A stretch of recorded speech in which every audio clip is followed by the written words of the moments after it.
नमस्कार। मैं हूं प्रेमशंकर सिंह और आप देख रहे हैं सहरसा नाव। बिहार में शराबबंदी लागू हुई, मकसद था समाज को नशा मुक्त बनाना। लेकिन आज सवाल यह है कि क्या शराबबंदी के बाद सहरसा जिला सूखा नशा की राजधानी बनता जा रहा है। पतरघट, पस्तपाट, गोलमा बैंक चौक, बिशनपुर हटिया, कहरा मोड़, कपासिया चौक, ऐसा कोई इलाका नहीं बचा जहां कोरेक्स, विस्कॉफ, स्मैक खुलेआम न बिक रहा हो। जो दवा कभी सिर्फ मेडिकल स्टोर पर मिलती थी, वो आज चाय पान की गुमटी, किराना दुकान और गलियों में बिक रही। 15 से 25 साल के युवा जिनके हाथ में किताब होनी चाहिए थी, आज उनके हाथ में कोरेक्स की बोतल और स्मैक की पुड़िया है। सबसे बड़ा सवाल, क्या प्रशासन देख नहीं रहा या फिर सब कुछ देखकर भी अनदेखी हो रही है? आज इसी पर सवाल होंगे, सिस्टम से, प्रशासन से और समाज से भी। और इस चर्चा के लिए मेरे साथ जुड़ रहे हैं हमारे सीनियर रिपोर्टर संदीप मिश्रा, आनंद कुमार झा जो कि पेशे से शिक्षक हैं, उनके पास भी जाएंगे, खुशबू राय जो कि इंक्लूसिव पार्टी की प्रवक्ता हैं, और डॉक्टर मानस जो कि बताएंगे कि इसके कितने बड़े बड़े साइड इफेक्ट्स हो रहे हैं। सबसे पहले संदीप, आपके पास क्या चल रहा है सहरसा में? और ये सूखे नशे वाली जो बात है वो बहुत दिनों से चल रही है, लेकिन इस पर कोई शिकंजा कसता नहीं दिख रहा। क्या वजह मानते हैं? देखिए प्रेम सर, ये पूरी तरीके से सिस्टम का फेलियर है। इसमें आप युवा कहीं ना कहीं भटक तो जाता है, लेकिन सबसे पहला शिकार भी युवा ही इस चीज का होता है। और जिस तरह आपने जिक्र किया शराबबंदी के आने के बाद, तो मैं कुछ आंकड़ों की अगर बात करूं तो एनडीपीएस कानून भले ही सख्त कर दिया गया है, लेकिन आप अगर आंकड़ों की बात करूं तो 2016 की अगर बात करें, जब 1 अप्रैल 2016 से शराबबंदी बिहार में लागू हुई थी, तो उस समय लगभग 518 के आसपास केस रजिस्टर्ड थे एनडीपीएस एक्ट के तहत। और 2024 की बात करूं तो 2400 के आसपास केस जो है वो रजिस्टर किए गए एनडीपीएस एक्ट के तहत। जो आंकड़े खुद बताते हैं कि कितनी ज्यादा, 4 गुना लगभग जो है इस तरह के केस जो है वो रजिस्टर्ड हुए। वही अगर शराबबंदी की अगर बात करूं तो लगभग 9,36,000 के तकरीबन जो है रजिस्टर्ड केस हुए हैं शराबबंदी का उल्लंघन करने के लिए, और 14.32 लाख से अधिक गिरफ्तारियां हुई है शराबबंदी का उल्लंघन करने के लिए। और जिस तरह आपने बताया, तो रिकवरी की अगर बात करूं तो 3.86 करोड़ लीटर शराब जो है अवैध शराब वो जब्त हुई है। और जहरीली शराब से मरने वालों की संख्या अभी तक शराबबंदी के बाद 190 से भी अधिक है, जो कि आंकड़ा 31 मार्च 2025 का, जो ये सरकारी आंकड़े हैं। तो ये साफ तौर से बताते हैं कि ये पूरी तरीके से सिस्टम का फेलियर है। आखिर नशा किस तरह से बिहार में आ रहा है, और शराबबंदी के बाद जिस तरह से सूखा नशा, कफ सिरप, वहीं पिछले कुछ दिनों की अगर बात करूं तो लगातार एक के बाद एक खेप पकड़ी जा रही है, चाहे वो कफ सिरप की हो। कुछ दिन पहले ही यहाँ पर लगभग 3000 के आसपास कफ सिरप की बोतलें पकड़ी गई थी। उससे पहले अगर शराबबंदी की बात करूं तो भलवा हाट में भी तकरीबन 2800 लीटर के आसपास शराब, अवैध शराब जब्त की गई थी। मत्स्यगंधा क्षेत्र की बात करूं, वहां से भी अवैध शराब मिली। और कल या परसों की बात करूं, बुधवार को जिस तरह से सारसा स्टेशन पर अवैध शराब लाते हुए कई सारी गिरफ्तारियां हुई है। तो ये जाहिर सी बात है कि कहीं ना कहीं सिस्टम में कमी है, सिस्टम का फेलियर है। पूरी तरीके से यहाँ पर शराबबंदी लागू नहीं हुई है, और सूखे नशे से बिहार का युवा जो है पूरी तरह से इस समय ग्रस्त है। आपको हर जगह दिख जाएगा, आप किसी भी कोचिंग सेंटर के बाहर जाइए या किसी भी कॉलेज के बाहर जाइए, आपको सिर्फ कफ सिरप की खाली बोतलें ही मिलेगी। तो ये जाहिर सी बात बताता है कि कमी नीति में है, कमी उसको लागू करने में है, और कहीं ना कहीं लूप होल है सरकार का जहां वो नाकाम है। संदीप, आप बता रहे हैं कि सिस्टम फेल है, प्रशासन अपना काम नहीं कर पा रहा है, पुलिस अपना काम नहीं कर पा रही है, और कहा यह भी गया, कहा बनाने की बात हुई थी, पता नहीं वो कितना काम कर पा रहा है या नहीं कर पा रहा है वो सिस्टम, कि हम बहुत इस पर अंकुश लगाने की कोशिश करेंगे। सरकार ने भी इसके लिए एक कोई कमेटी या एक आयोग बनाने की बात हुई थी। लेकिन खुशबू जी, आपके पास मैं आ रहा हूँ, क्योंकि आरपी गुप्ता ने एक बहुत बड़ी मुहिम लेकर आने की बात कहा है। वो कह रहे हैं कि बहुत बड़ा जो एक ये मामला है, और इस समस्या को निपटाने के लिए वो विधानसभा में इसको प्रमुखता से उठाने वाले हैं। और पार्टी इसको लेकर बहुत सजग है और बहुत गंभीर भी है। अब बताइए कि सहरसा जिले में अगर इस तरीके से नशाखोरी होगी तो युवा कहाँ जाएगा? पार्टी क्या सोच रही है? आईपी गुप्ता क्या सोच रहे हैं? ये प्रेम जी, सबसे पहले तो बहुत-बहुत धन्यवाद आप तमाम टीम को करना चाहेंगे कि आप इस अहम मुद्दे को लेकर आज हमारे बीच आए हैं और डिबेट कर रहे हैं। ये डिबेट पहले होना चाहिए था क्योंकि ये विषय बहुत ही महत्वपूर्ण है और सिर्फ सहरसा जिले के लिए ही नहीं, सॉरी पूरे बिहार के जिले के लिए ये बहुत महत्वपूर्ण है। मैं आपको बता दूँ कि उत्तरी बिहार में तकरीबन 13 जिले हैं जो इस मामले से जूझ रहा है, जिसमें भागलपुर, किशनगंज, खगड़िया, पूर्णिया तमाम जिले हैं, सहरसा समेत तमाम जिले हैं जहाँ पे सूखे नशे का सेवन जो है युवा कर रहे हैं। और जब हमारे युवा को देश का भविष्य कहा जाता है और जब हमारे युवा ही गलत डायरेक्शन में जाएँगे, गलत रास्ते पर जाएँगे, तो स्वाभाविक है कि हमारी जो बिहार है, हमारे जो राज्य की व्यवस्था है, वो बिगड़ेगी। और सबसे बड़ी और खास बात कि जीवन जो होता है बहुत अनमोल होता है। और अभी के डेट में जैसा कि आंकड़ा संदीप जी भी बता रहे थे और बहुत ऐसे आंकड़े हैं कि हर रोज आपको एक ना एक खबर सुनने को मिल जाएगा, जिसमें सूखे नशे के कारण लोगों की जान जा रही है। शराबबंदी नीतीश कुमार जी की बहुत अच्छी पहल थी 2016 में जब उन्होंने लागू किया था। उन्होंने ये भी नहीं देखा था कि इससे बिहार की आर्थिक व्यवस्था पर कितनी असर पड़ेगी। लेकिन अगर शराबबंदी फेल्योर नहीं होता, उसके साथ-साथ शराबबंदी के साथ-साथ सूखा नशा बढ़ने का कारण ये है कि शराबबंदी ब्लैक शराब जो है बिहार के हर एक गली, हर एक मोहल्ले में ब्लैक से मिलता है, लोग उसको लेते हैं और जो ₹1 की चीज़ थी वो 2 से ₹3 ₹4 में मिलती है।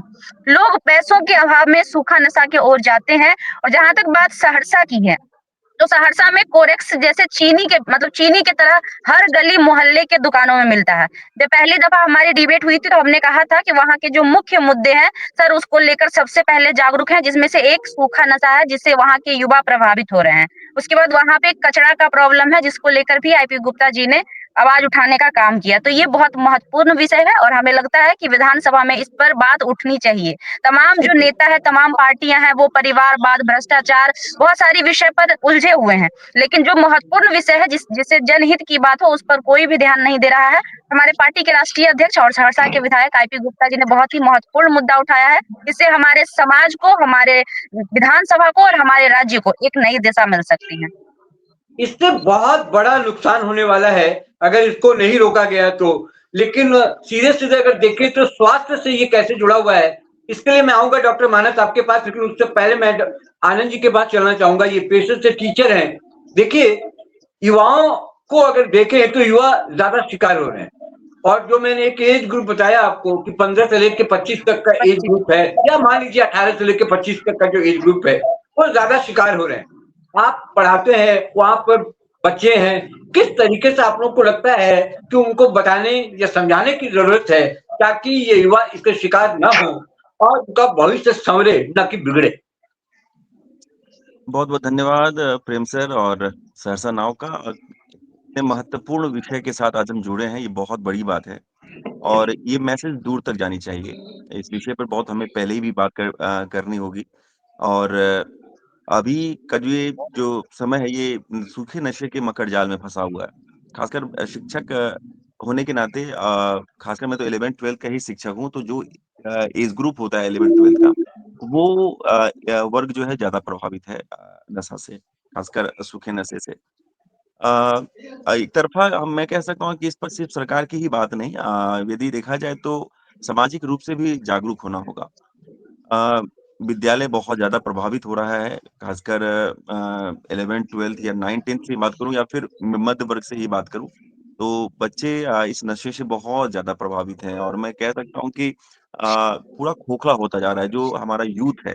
कहते हैं कि भई समाज और राष्ट्र के पुनर्निर्माण में किशोर की बहुत बड़ी भागीदारी होती है, नौनिहालों की बहुत बड़ी भागीदारी होती है और हो भी रही है। होती आ रही है इस क्रम में और देश, समाज, परिवार की आँखें इन पर टिकी होती है कि वो आगे बेहतर करेगा देश के लिए, समाज के लिए।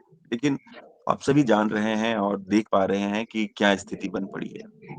मानसिक रूप से लोग जो हैं बच्चे उस नशे के शिकार होकर जो है खत्म होते जा रहे हैं। और धरातल पर जो उनका जो है ना अस्तित्व जो है, यदि वो नहीं सहेजा गया, या नहीं बचाया गया, तो वो कैसे वो हमारे देश के कर्णधार हो सकते हैं?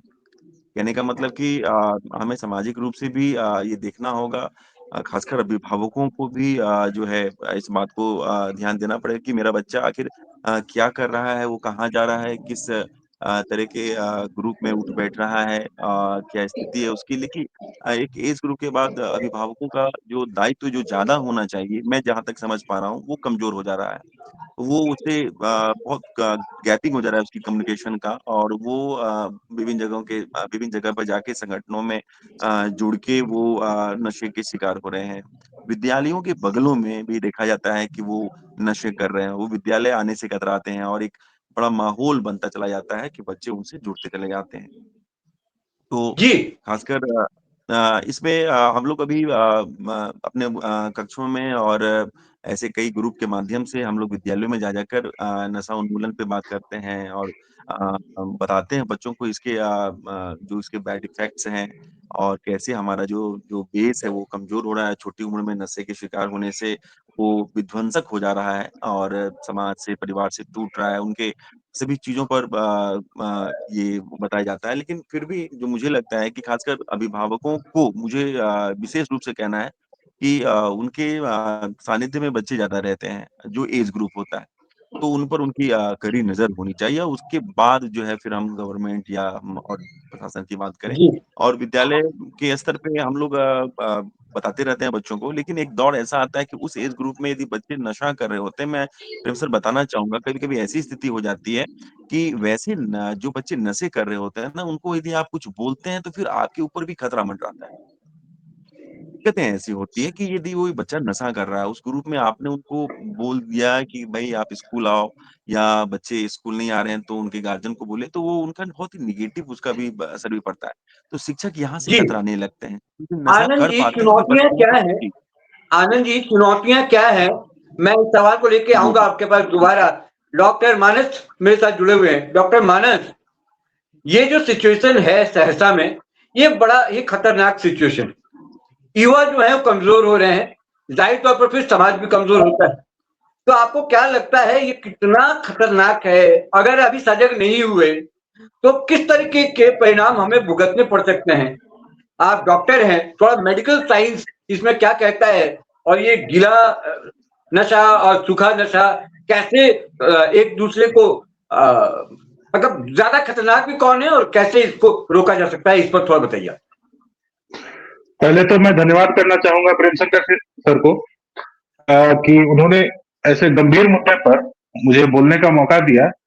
और धन्यवाद हमारे साथी हैं संदीप मिश्रा जी, उन्होंने बड़ी अच्छी बात कही कि इसमें सरकार की क्या संलिप्तता है, चाहे परिवार की क्या है, दोस्तों की क्या है, गलती किसकी है, ये तो एक बड़ा मुद्दा है।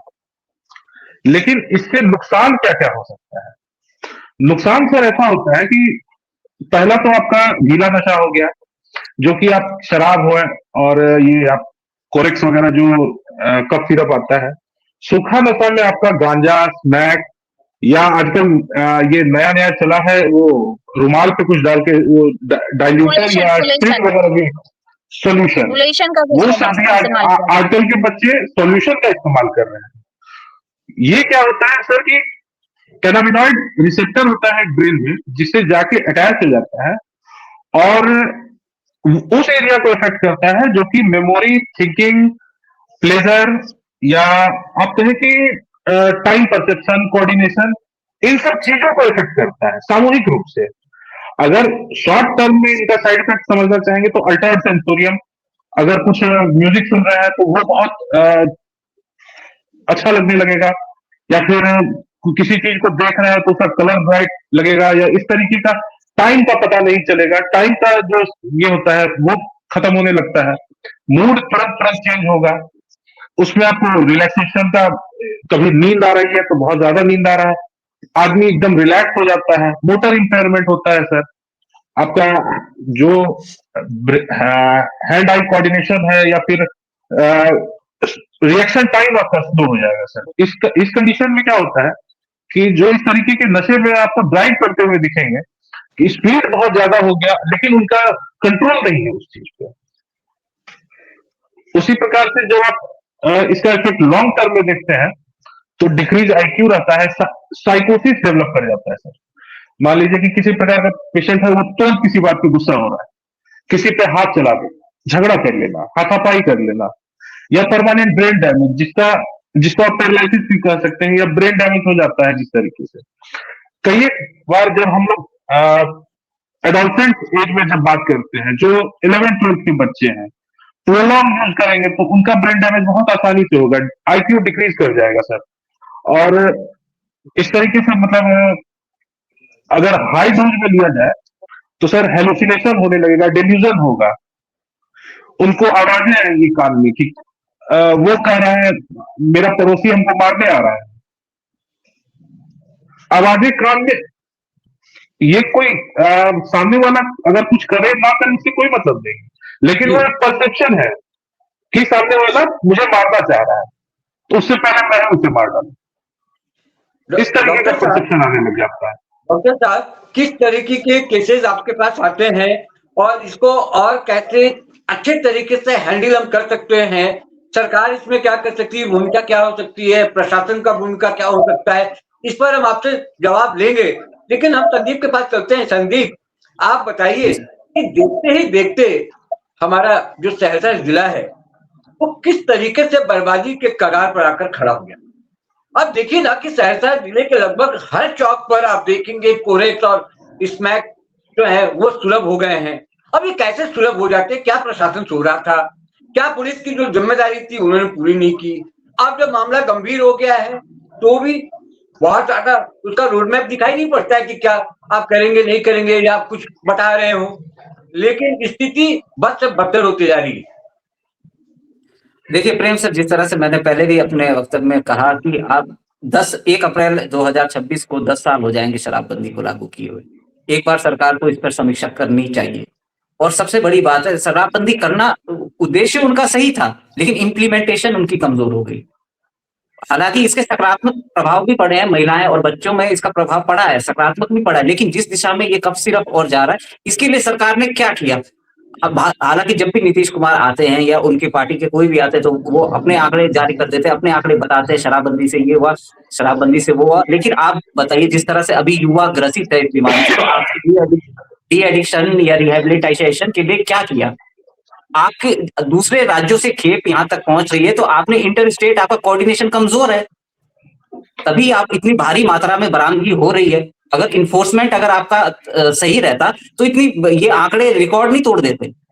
आपका कोऑर्डिनेशन कमजोर है, सिस्टम का फेलियर है, वो साफ बताता है। और युवा जिस तरह से ग्रसित है, आप देख लीजिए, आप यहाँ पर किसी प्रकार से कोई डी एडिक्शन सेंटर की कोई व्यवस्था नहीं की गई है। किसी भी, जब विधानसभा में भी चर्चा होती है, हालांकि हम यहाँ के जो विधायक है उन्होंने ये मुहिम चलाई है, उन्होंने कहा है कि जब इस बार वो विधानसभा में इस मुद्दे को उठाएंगे, अच्छी बात है, इस मुद्दे को उठाना चाहिए, लेकिन इस पर भी काम करने की जरूरत है कि जो युवा इससे ग्रसित है उसके लिए आप क्या कर रहे हैं। और इसका ही कारण है कि क्राइम ग्राफ भी आगे बढ़ रहा है। ये छीनताई और जिस तरह से लूटपाट की वारदातें बढ़ी है, वो खुद बताते हैं कि उसमें जितने भी युवा जो भी मामलों में लिप्त पाए जाते हैं वो ज्यादातर इसी बीमारी का शिकार होते हैं। मैं इसे बीमारी ही कहूंगा, क्योंकि ये एक तरह की, जिस तरह डॉक्टर साहब ने भी बताया कि एक तरह की बीमारी हो जाती है, वो परसेप्शन करने लगता है अपने मन में और उसको नहीं मिले, क्योंकि सीधा वो ब्रेन में अटैक करता है तो वो समझ नहीं पाता, अपना आपा खो बैठता है। तो इस पर सरकार को, चाहे वो स्वास्थ्य विभाग से मिलकर करे और स्मगलिंग वगैरह रोकने के लिए इंटर स्टेट कोऑर्डिनेशन करें, तभी ये रुक पाएगा। देखिए, मैं आता हूँ खुशबू जी के पास। खुशबू जी, ये बताइए मुझे कि हो क्या रहा है, उस पर हम चर्चा कर रहे हैं और इस पर किस तरीके से रोक लगे इसकी कोशिश हम कर रहे हैं। लेकिन उससे पहले एक सवाल ये उठता है कि आखिर ये हुआ ही कैसे? अब देखिए कि चाय पान और किराना दुकानों पर जो प्रतिबंधित कप सिरप है उसको कौन पहुंचा रहा है? ये सप्लाई चेन कहाँ से चल रही है?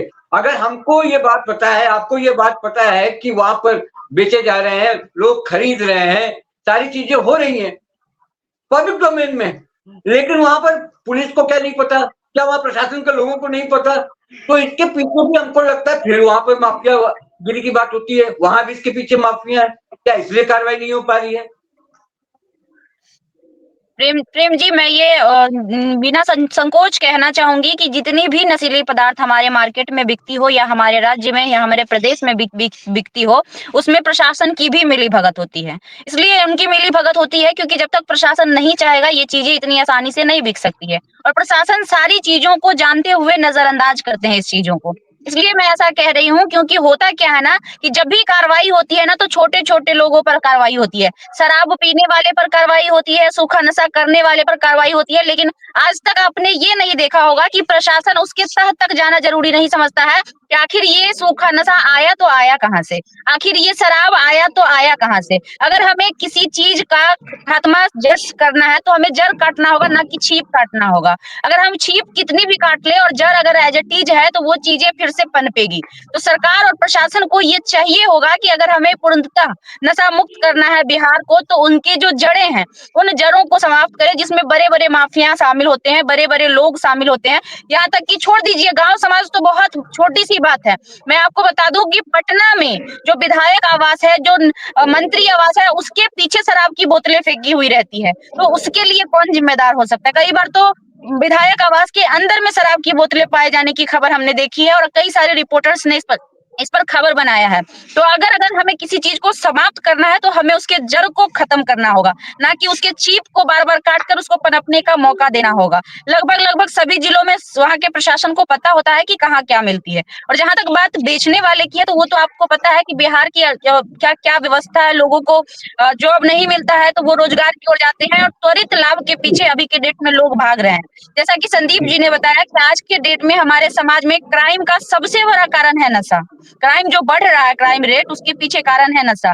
सूखे नशे जो नशे करने लगते हैं, जो लोग आदतन हो जाते हैं, जो एडिक्टेड हो जाते हैं, वो कम पैसे के लिए क्या करते हैं ना, कुछ भी करने के लिए तैयार रहते हैं, जिसका फायदा उठाते हैं सारे क्रिमिनल्स। वैसे-वैसे स्माइकर को, वैसे-वैसे सुलेशन लेने वाले को अपना शिकार बनाते हैं और उसके माध्यम से क्राइम को अंजाम देते हैं। लेकिन अगर प्रशासन चाहे, जिस हिसाब से आप देखेंगे कि अभी हर चौक-चौराहे पे प्रशासन की एक गाड़ी तैनात रहती है। अगर प्रशासन जी रियली में चाहे कि उसे बंद करवा सके, तो ये उसके अंडर कंट्रोल हो सकता है, लेकिन प्रशासन बिल्कुल भी नहीं चाहती है। वो भी ऐसे मामलों में हाथ डालती है जहाँ से उन्हें बड़े फायदे हो। मतलब आप समझिए तो उनको जेल ले जाना या फिर जब पता चलता है तो उनसे पैसे लेना, लेकिन जागरूकता की कमी है हमारे समाज में। हमें लगता है इसके लिए सिर्फ आईपी गुप्ता जी नहीं, बिहार के प्रदेश के जो मुखिया हैं या फिर तमाम जो सरकार में बैठे लोग हैं, उनको बहुत बड़ा मुहिम चलाने की आवश्यकता है।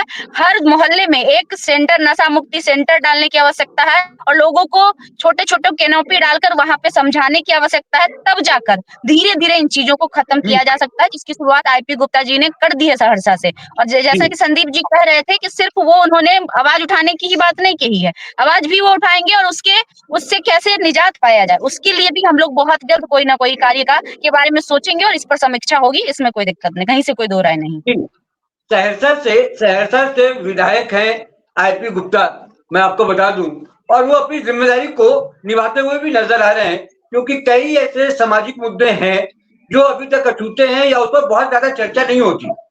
तो विधायक होने के नाते मुझे लगता है कि आईपी गुप्ता आगे आ रहे हैं और वो तमाम बातों को उठा भी रहे हैं और विधानसभा में उठाने की भी बात कर रहे हैं। तो अगर मुहिम जायज है तो मुझे लगता है कि सहरसा के लोगों को भी उनका साथ देना चाहिए। अब ये नशा वाली जो बात है, ये हर घर की कहानी है और हर घर में बच्चे हैं, तो ये हमारी भी जिम्मेदारी है कि इसको रोकने में मदद करें। अगर वो कोई मुहिम चलाते हैं तो उस मुहिम में आगे आए और प्रशासन को जगाएं, पुलिस को बताएं और कहें कि सहरसा जिले में हम सूखा नशा नहीं होने देंगे, हम युवाओं को बिगड़ने नहीं देंगे, अपने बच्चे को बहकने नहीं देंगे। औषधि देखिए, एक और सवाल है कि औषधि नियंत्रण जो विभाग है वो भी सिर्फ लाइसेंसी मेडिकल स्टोर पर कार्रवाई करता है, गैर लाइसेंसी दुकानों पर वो चुप्पी साध देता है, यानी कि वहां भी मिली भगत है, वहां भी घपले वाला मामला है। खैर आनंद जी, आप ये बताइए, आप जैसा बता रहे थे कि आप पढ़ाते भी 11-12 के बच्चों को, वो एक उम्र ऐसी है कि इस उम्र में ज्यादातर बच्चे बहक सकते हैं या बहकने वाली उम्र कहा जाता है कि अगर आप 17-18 साल में अगर अपने आप को संभाल लिए, 11-12 में अपने आप को संभाल लिया, अपने करियर की ओर आप चले गए, तो फिर जिंदगी संवर जाती है। अगर आप वहां बिगड़ गए या वहां पर डिरेल हो गए तो फिर आपकी जिंदगी खराब हो जाती है। और उसका उसकी जो कहते हैं ना कि उसको बनाने और बिगाड़ने वाला या उसका जो गुरु होता है, वो गुरु की जिम्मेदारी वहां पे और बढ़ जाती है। ये आप लोगों के लिए बड़ी चुनौती है। तो मैं वही आपसे कह रहा था पहले, जब सवाल का जवाब आपसे ले रहा था, कि मैं अगले सवाल पर आपसे ये सवाल करूंगा कि आप लोगों के सामने वो चुनौतियां कौन सी आती हैं और उन चुनौतियों को कैसे आप दुरुस्त करते हैं। दूसरा, कि आपको क्या लगता है कि और क्या क्या किया जा सकता है कि जिससे बच्चों को संवारा जा सके। संक्षेप में बताइए। जी, बिल्कुल जो हमारे विद्यालय में जो मैं प्राइमरी से बात करूँ तो प्राइमरी और मिडिल में बहुत कम मामले देखे जाते हैं ऐसे। मिडिल में थोड़े बहुत जो 7th-8th में होते हैं बच्चे, जो भी मैम ने बता रहा था सुलेशन वाला मामला वो देखने को मिल जाता है। 9 से लेके 12 तक का जो एज ग्रुप होता है बच्चों का उस दौरान बच्चे ज़्यादा भागते भी हैं और मैंने पहले ही सवाल में मैंने कुछ ज़िक्र भी किया, आपको बताया भी, इशारा भी किया कि वो थोड़ी संभलने और बिगड़ने वाली स्थिति वहाँ पर बनी होती है। हम लोगों के साथ भी बहुत ज़्यादा ये अभी नशा को लेके पूरा स्कूल जो है वो मैं कह सकता हूँ ग्रामीण इलाकों में जो स्कूल है या और जो शहरी इलाकों में भी वो बहुत प्रभावित है। उसकी वजह से बहुत बच्चे और गलत कामों में बच्चे बहुत जल्दी जो है उन्मुख हो जाते हैं, उधर जुड़ जाते हैं। तो ये हम लोगों के लिए एक चुनौती का विषय भी है और खासकर उस एज ग्रुप में 9 से लेके 12 तक में बच्चे जो है वो भटकाव की स्थिति में भी आ जाते हैं। सही डायरेक्शन यदि नहीं मिल पाता है बच्चों को, तो वो बच्चे जो है कहीं न कहीं उस तरह के चीज़ों में संलिप्त हो जाते हैं। हम लोग की कोशिश ये रहती है कि बच्चों को उनका हम लोग काउंसलिंग भी करते हैं, वो जगह जा-जा के ऐसे कई 1-2 हम लोगों के साथ उदाहरण हैं, मौके मिले हैं जो हम लोगों ने बच्चों को मुख्य दिशा में जोड़ा भी है, बच्चे भटक गए थे और वो बहुत ज़्यादा यहाँ तक कि मैं बताना चाहूँगा सर कि वो हम लोगों से भी कभी-कभी व्हाट्सएप पे या उस पे पैसे माँग लेते हैं कि सर बहुत विषम परिस्थिति में हूँ और ऐसे तो बाद में पता चलता है कि वो नशे के लिए वैसा काम करते हैं। और विद्यालयों में ऐसे बच्चे जो 11th-12th के हैं प्रेम सर, बताना चाहूँगा कि वो बच्चे अपने नशे के उस पराकाष्ठा पे होते हैं कि जो जो टीचर होते हैं ना, वो उनसे उलझना नहीं चाहते हैं, तो एक चुनौती ये भी है खासकर। तो इस पर भी तो थोड़ा कड़ा एक्शन होना चाहिए, कड़ी कानून होनी चाहिए और ठीक है। बच्चों को लेके जी, जी। ठीक है बच आनंद जी। बच डॉक्टर मानस, आपके पास किस तरह के केसेस आते हैं इस तरह के, और उसमें कौन सी दिक्कतें आप लोगों को आती है और कैसे उसको संभालते हैं जब इस तरह के सूखे नशा वाले लोग आते हैं? तो किस एज ग्रुप के बच्चे होते हैं, उसमें किस तरह के बैकग्राउंड के बच्चे होते हैं, किस परिवार के बच्चे होते हैं, और आप लोग के सामने कौन सी चुनौतियां खड़ी होती हैं? हमारे पास सर हर प्रकार के, एक गरीब से लेके अगर आप सम्राट परिवार तक के बच्चे हम लोगों के पास आते हैं। कभी आपको भांग का ओवरडोज हो जाता है, कभी नकली शराब का लिए रखते हैं, जिसको मिथाइल अल्कोहल पॉइजनिंग कहते हैं सर। गांजा का ओवरडोज लिए रहते हैं, एकदम हार्ट रेट कम रहता है। स्मैक वाला केस सब आता है, जिसमें प्यूपिल एकदम कंस्ट्रिक्टेड रहता है और डिक्रीज हार्ट रेट रहता है। तो इस प्रकार का सर कई केस आता है हम लोगों के पास। और हम लोग तो सर उसको आईसीयू में रख के या जैसे भी होता है दवाई वगैरह दे के इलाज तो करना है सर।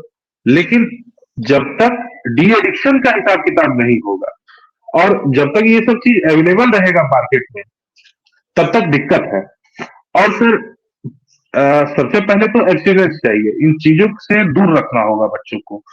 तो अगर हम लोग को इसका ट्रीटमेंट चाहिए तो डॉक्टर 2 स्टेज मानस, में पॉसिबल डॉक्टर होगा। मानस, डॉक्टर मानस, इस तरह के भी केसेज आए हैं, डॉक्टर मानस, इस तरह के भी केसेज आए हैं जिसमें कि किडनी, जी सर। लीवर, मेमोरी, जिसको याददाश्त कहते हैं, आंखों की रोशनी तक चली जा रही है, खत्म हो जा रही जी है, तो वैसे भी बड़ा ही गंभीर है। सर कई एक बार हम लोग के साथ ऐसा होता है कि पेशेंट आया और इवन कि कभी कभी हम लोग नहीं भी बचा पाते हैं सर। आंखों की रोशनी और अगर किडनी खराब हो तक वहां तक तो हम लोग फिर भी मैनेज किया जा सकता है। लेकिन कभी कभी ऐसे बच्चे जिंदगी की जंग हार जाते हैं, उनके लिए तो वो माता पिता का दुख है, सामाजिक दुख है, तो वो तो अलग चीज है। लेकिन और जो परमानेंट डैमेज हो जाता है ब्रेन, सीवियर पैरालिसिस टाइप का, वो वैसा केस भी कई एक बार सामने आता है। ठीक है। और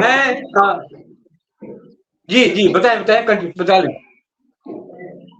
सर इस तरीके के केसों के लिए सर सबसे पहला तो हम पहले साइको सोशल थेरेपी होता है, जो घर परिवार गांव यहाँ से शुरू करना होगा सर। जब तक आप इस प्रकार से घर परिवार से जब तक कड़ाई नहीं होगा तब तक ये संभव नहीं है। और सेकेंड स्टेज इसका होगा डी एडिक्शन सेंटर, जहाँ पे पेशेंट अगर घर परिवार या इस तरीके के सुझाव से पेशेंट नहीं ठीक होगा तो फिर उन्हें डी एडिक्शन के लिए प्रेरित करना होगा और वहां पे एडमिट करा के इलाज कराना होगा।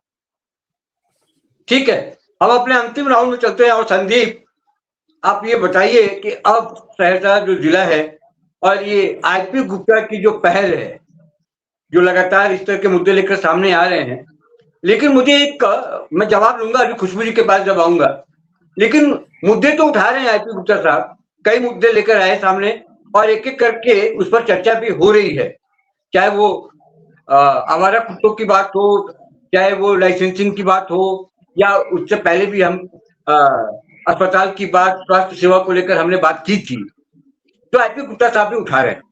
ये भी एक मुद्दा है, बड़ा इंपॉर्टेंट मुद्दा है ये, और ये मैं जैसा कह रहा हूं कि हर फैमिली से जुड़ा हुआ मुद्दा है। तो अब आप क्या देख रहे हैं कि बतौर विधायक जो ये मुहिम लेकर चल रहे हैं, बोलना, बयान देना और उसको फिर इम्प्लीमेंट करना, कितना आपको प्रैक्टिकल लगता है, और लगता है कि इससे जो सहरसा का जो स्वरूप है, जो तस्वीर है, वो बदलने जा रही है?